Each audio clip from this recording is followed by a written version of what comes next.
In today's video, I'm going to teach you how to admit someone in a call to Microsoft Teams. Admitting participants is a small but important part of managing any online meeting. It helps you control who joins your call, keep things secure, and avoid interruptions once you've started. In this walkthrough, I'll guide you through exactly what you'll see on your screen and how to admit people smoothly and confidently. When you're in a Microsoft Teams meeting or call, there's usually a virtual lobby where some participants may wait before joining. This can happen if you've set up the meeting with a lobby, if your organization requires it, or if someone is joining from outside your organization. When a person is waiting in the lobby, you'll get a notification inside the meeting. Typically, a small pop-up will appear near the top or middle of the screen, letting you know that someone is waiting to join. It will usually display their name along with a button that says Admit. This is your main control for letting that person into the meeting.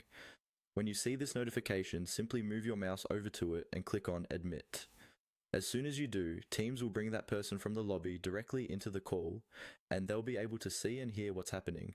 Sometimes, more than one person may be waiting at the same time. In that case, you might see multiple names in the notification or in the participant list. You can click Admit next to each person individually.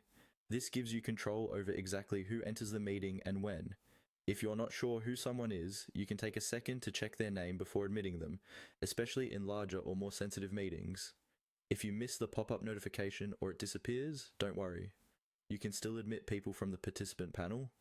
During the call, look for the participants icon, usually found on the meeting toolbar.